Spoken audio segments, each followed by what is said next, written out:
Hi, this is Rajeshwari from Rivora Tube, and today I'm going to cover the topic Make or Buy Decision Applying Marginal Analysis. We all know that 25% weightage is given to the topics CBP analysis and marginal analysis in your CMA US exams. That means around 125 out of 500. That itself shows how important these are. So we have to practice all the questions, all the different kinds of questions related to these two topics very well so that we can master them.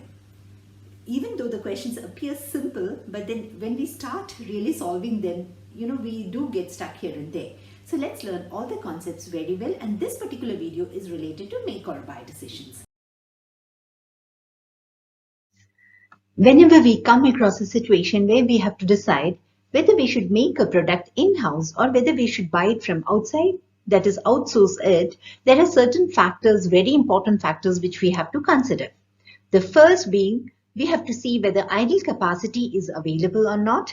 Idle capacity also means unutilized capacity. Total relevant cost of production should be less than the cost of buy. In case it is less than the cost to buy, then we make it in-house because otherwise there's no profitability. The total relevant cost of production, if it is greater than the cost to buy, we should outsource it. Now, relevant and irrelevant cost has already been discussed in my previous video, for which the link I have already given in the description box. In case you need it, you can go through it. Now, relevant cost, what does it consist of? It consists of all the variable costs plus any avoidable fixed cost related to the investment decision. Certain other important factors that have to be considered: efficient use of available resources to be done before outsourcing. Then only cost relevant to the decision to be considered, which we have already covered. Opportunity cost to be considered when no idle capacity is available. Sunk costs and costs that do not differ, that is irrelevant costs, they should not be considered. Certain qualitative factors which we have to keep in mind while making make or buy decisions: quality of the outsourced product and reliability of supplies. These two are very important because if there is a damage or any delay in the delivery of the product, definitely it's our image that is going to be tarnished and not the suppliers. The long-term outlook regarding purchasing or producing the product and chances of reversing the decision.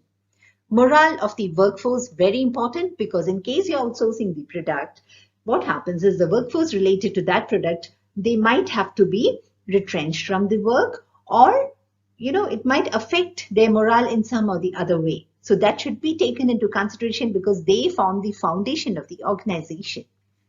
Effect of the decision on the reputation of the entity. So few of the qualitative factors which we should keep in mind while taking a decision on make or buy situations. Now let's take an example and do this scenario, make or buy, that will make this concept much clearer to all of you. Let's say ABC company manufactures spare parts for its automobile section in-house. In-house means it's doing it in its own factory. The cost to manufacture one unit is as follows: direct material, direct labor, applied variable factory overhead. All these are variable expenses, right? That is given. Then applied fixed factory overhead, this much, and the total cost of producing one unit after taking into consideration all the variable and the fixed cost is $34 per unit. Now, as a part of diversifying its activities, the company has to decide whether to continue producing the unit in-house or to outsource it. The supplier, who's a reliable one, has offered to supply the unit to ABC company for $23 per unit. Also, 25% of the applied fixed factory overhead will be saved if the unit is outsourced. Now the question is, should the company outsource it or not? Now, a very easy tip that you can keep in mind. Definitely, if you keep this tip in mind, you'll be able to crack all the questions on make or buy situations. Just think, what costs you will avoid if you buy from an outside supplier, and you should keep opportunity costs also in mind. It's a very simple tip. Just remember all the costs that you will avoid if you buy from an outside supplier. I have found it very easy to do questions on make or buy when I followed this simple tip. And you concentrate on avoidable manufacturing cost and avoidable fixed cost. Now let's see the solution to this question. Here the purchase price, it's $23 if you're buying it from an outside supplier. Now the cost to produce this unit in-house, that is in your own factory, it is direct material 10, direct labor 6, variable overhead 8. Now in case you're buying it from outside, all this variable cost, it will be avoided. Relevant fixed overhead, which is actually $10. Now in this case, 25% of that will be saved if you're outsourcing it.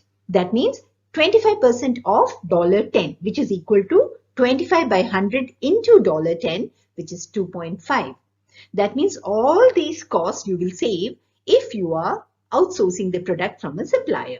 That means the total cost is 26.5 if you make it in-house, and if you buy from the supplier, it is just $23.